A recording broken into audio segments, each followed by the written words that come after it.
Donc bonjour, on continue. Donc dans cette vidéo, on va voir l'approche fonctionnaliste des problèmes sociaux. Voilà. Donc comme toujours, je vais lire ce qu'il y a dans les cours. Après, on va interpréter. Donc l'approche fonctionnaliste des problèmes sociaux. Cette approche s'intéresse au dysfonctionnement au niveau des individus et des groupes sociaux. Si le dysfonctionnement est causé par une rupture des solidarités, l'intervention sociale favorisera alors un nouvel apprentissage des rôles afin de rétablir l'harmonie et la collaboration. Selon Erpin, l'analyse fonctionnelle se caractérise par l'importance attribuée à l'ordre normatif qui constitue l'élément central du système social. Au sein d'un système social, on distingue entre les acteurs qui acceptent les mêmes lois et règles sociales et ceux qui les refusent, les ignorent et s'y soustraient, ce qui les expose aux sanctions définies par ces lois. Dans leur ouvrage intitulé Temporary Social Problems 1961, les sociologues Merton et Nisbet distinguent entre trois processus d'apparition des problèmes sociaux: les conflits institutionnels, la mobilité sociale, entre parenthèses la mobilité géographique, la mobilité intergénérationnelle et la mobilité professionnelle verticale et horizontale. Aussi l'anomie. C'est l'importance accordée par la société aux valeurs qui déterminent l'importance de chacun des problèmes sociaux. Par conséquent, les solutions proposées à ces problèmes sont divergentes et s'accordent avec les intérêts et les valeurs de certains groupes et discordantes avec les autres. Pour les fonctionnalistes, les problèmes sociaux ont un double aspect, objectif et subjectif. Ils distinguent entre deux types de problèmes. Les problèmes manifestes, qui sont généralement reconnus comme tels, et les problèmes latents. Donc les problèmes latents, ils représentent les conditions qui ne sont pas largement identifiées comme cela, car elles sont en désaccord avec les intérêts et les valeurs des gens. Toutefois, la perception des problèmes par les gens est souvent influencée par les médias et par quelques formes de désorganisation sociale, et comme elle varie aussi selon la structure des relations sociales. Comme les sociologues de l'école de Chicago, les fonctionnalistes distinguent entre les problèmes de désorganisation sociale et de déviance sociale. Les problèmes de désorganisation sociale qui représentent les conditions qui empêchent la structure sociale et culturelle de fonctionner dans le sens de rencontrer les valeurs et les buts collectifs. Les deux facettes organisation-désorganisation sont théoriquement inséparables. Selon Blom, les symptômes de la désorganisation sociale sont le formalisme, l'individualisme, et le déclin et le sacré, etc. Les problèmes de déviance sociale, c'est la déviance du comportement par rapport à la norme sociale assignée aux différents statuts et rôles. La structure sociale et culturelle qui détermine le comportement conforme et organisé peut aussi créer certaines tendances vers des comportements déviants et des désorganisations sociales. Selon Horton et Hermanson, 1975, la déviance peut prendre différentes formes et résulter de différents facteurs. Il y a l'inhabilité à respecter les normes socialement acceptées, comme les maladies mentales, addiction à l'alcool et à la drogue, impulsion psychologique incontrôlable. Dans ce cas, les causes de la déviance sont de nature biologique, psychologique ou physiologique, et le comportement qui en découle échappe au contrôle de la personne. Dans d'autres cas, il y a tout simplement le refus des normes sociale reconnue. Dans ce cas, la personne a été socialisée à des normes déviantes. Chez Merton, l'explication de la déviance prend naissance dans le concept d'anomie. Chez Durkheim, il note l'existence, d'une part, d'un système de valeurs qui gouverne les comportements d'individus appartenant au même groupe, et d'autre part, celle des normes et des moyens institutionnalisés ou qui acceptables par la société, qui règlent l'accès à des buts définis d'après la culture. Or, une tension s'établit entre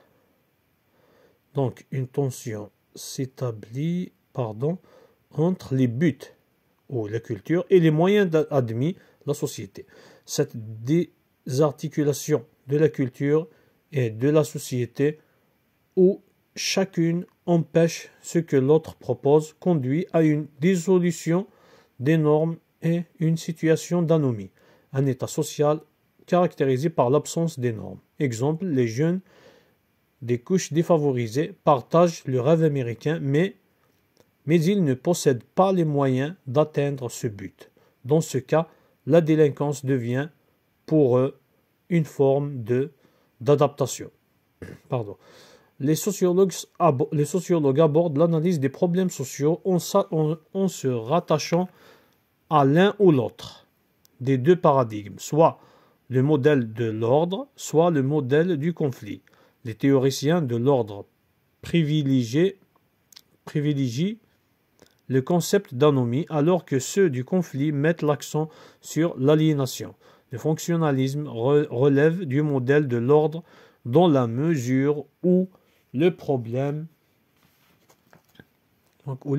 social est avant tout un problème de socialisation. Pour le résoudre, il faut renforcer l'autorité des impératifs et des interdits collectifs. Voilà. L'approche du conflit social. Donc cette approche, toujours dans le fonctionnalisme, cette approche est une approche macro-sociologique qui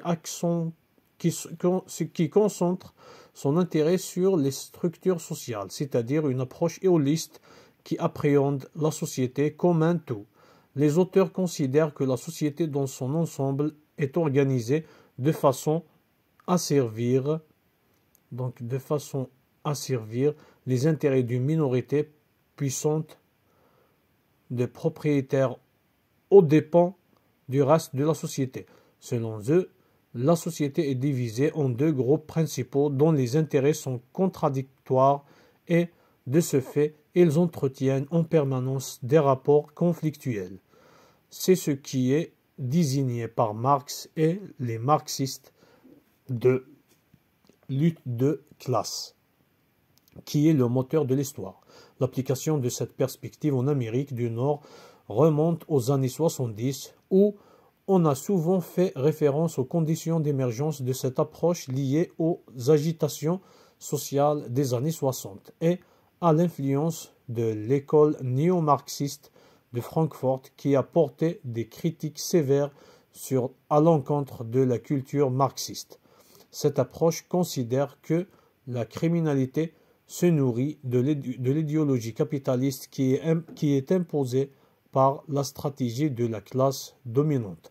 Les problèmes sociaux ne sont pas que le produit de l'exploitation des classes les problèmes sociaux ne sont que le produit de l'exploitation des classes populaires par les classes dominantes. De ce fait, la société apparaît non pas comme un ordre naturel, mais comme un lieu de conflit politique continuel entre des groupes sociaux ayant des objectifs sociaux différents et une vision du monde opposée.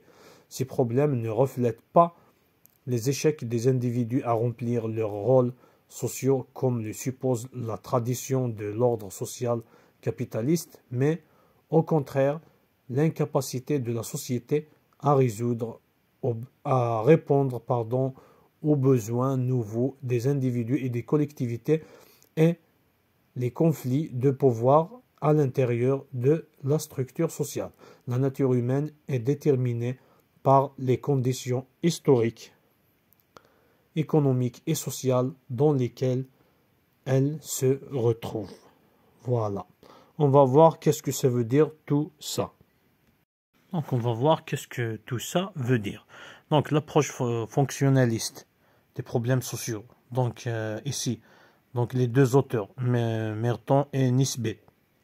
Donc dans leur ouvrage Temporary Social Problem de 1961.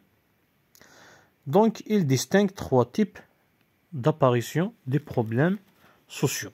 Voilà. Donc les conflits institutionnels, la mobilité sociale et l'anomie. Voilà. Les conflits institutionnels, c'est des conflits entre les institutions et les structures sociales. La mobilité sociale, c'est d'un côté géographique, c'est genre l'immigration et tout.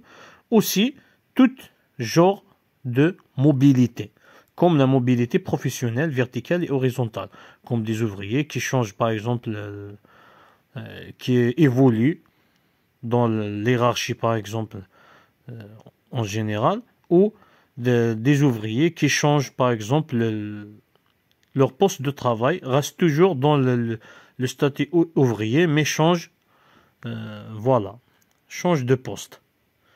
C'est en quelque sorte tout changement de statut ou de rôle dans la société, ou le déplacement aussi physique dans la société. Normalement, c'est ça. L'anomie, 3, c'est l'anomie, c'est l'affaiblissement des règles et normes d'une société. Donc, les normes ne sont plus respectées. Ne sont plus respectées. Les normes ne gèrent pas la société, les individus. C'est ça. C'est ça l'anomie. Donc, selon ces deux auteurs, ils ont distingué trois types donc d'apparition de problèmes sociaux. Donc, ces types sont les conflits institutionnels, la mobilité sociale et l'anomie. Ça, d'un côté. Autre chose, pour les fonctionnalistes, il existe deux types de problèmes sociaux. Donc, ici, donc comment ils ont créé ces deux types de problèmes, c'est selon donc la perception toujours des individus. Donc, selon la perception des membres de la société. Donc, on a les problèmes manifestes et les problèmes latents. Directement, c'est les problèmes manifestes. Ils sont reconnus par les individus. Les problèmes latents, ils sont cachés, mais ils ne sont pas encore reconnus, mais ils sont en conflit avec les normes et les valeurs. Voilà, ou du moins, c'est ce que j'ai compris. Aussi, on a donc les fonctionnalistes distinguent entre les problèmes de désorganisation sociale et de la déviance. Ici, donc aussi, il y a en quelque sorte, on peut dire deux types, mais ces types sont concernant la nature, donc la nature des problèmes sociaux.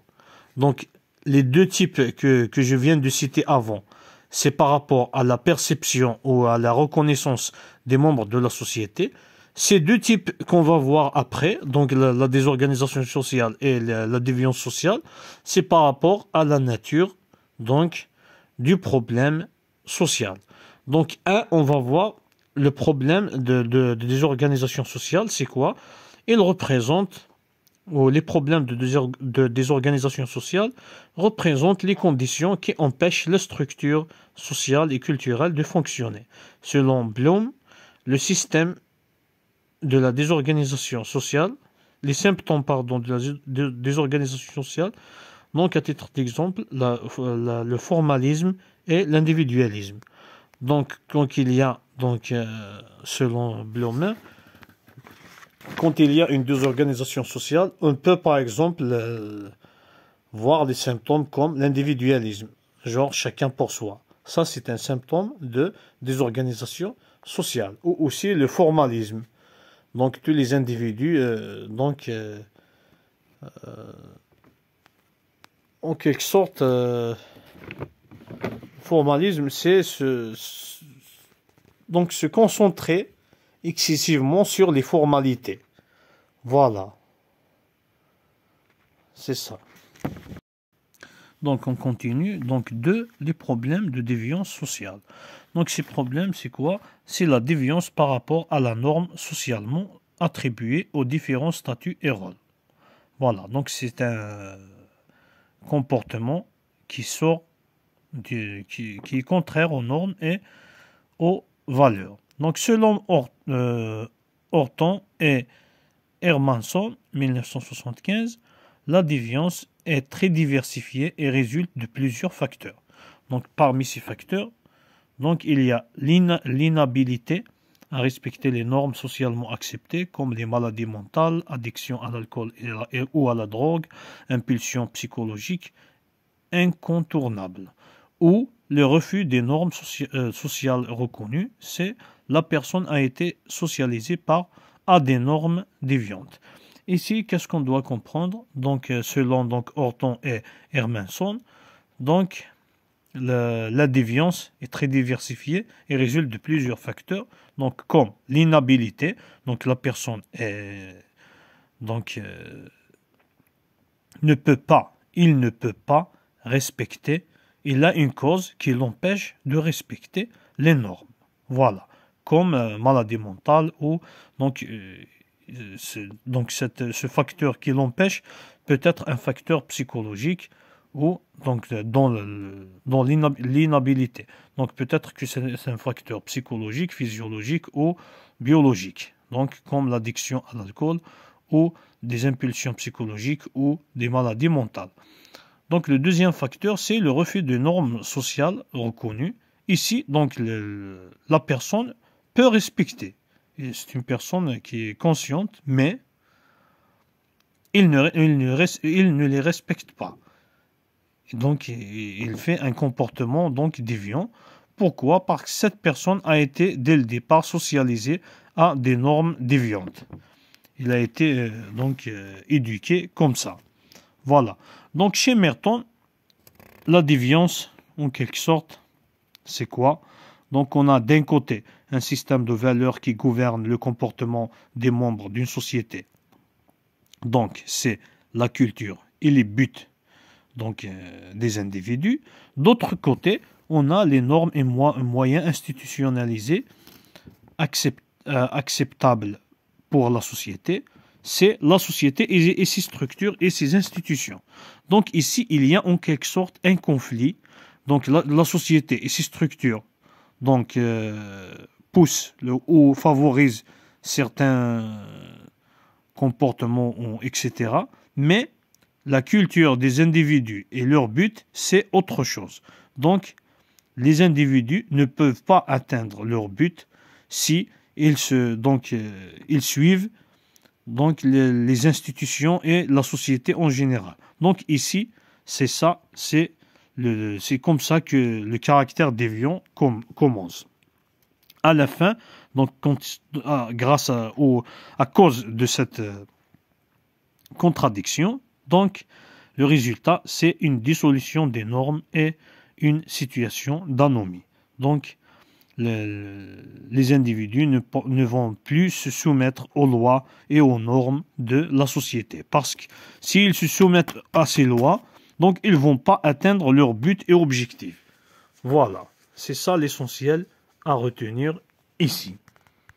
Autre point à retenir aussi, donc comment les fonctionnalistes abordent-ils l'analyse des problèmes sociaux?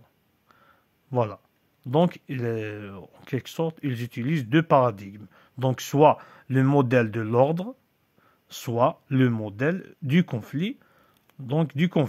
Voilà. Donc, on va voir c'est quoi le modèle de l'ordre rapidement et on va voir le modèle du conflit aussi. Qu'est-ce que ça veut dire? Donc, le modèle de l'ordre. Premièrement, ils utilisent le concept d'anomie. Donc, la dissolution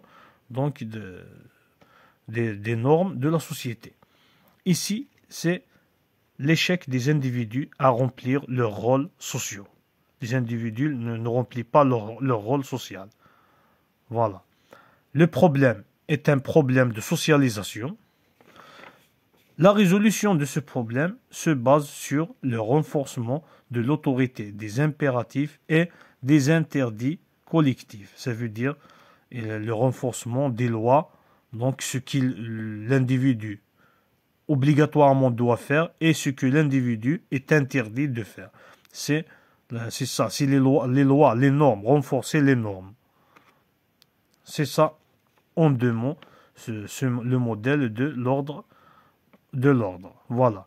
L'autre modèle, c'est le modèle du conflit. Ici, souvenez-vous directement de Karl Marx, ça va faciliter les choses. Le modèle du conflit utilise donc le concept de l'aliénation, c'est l'exploitation.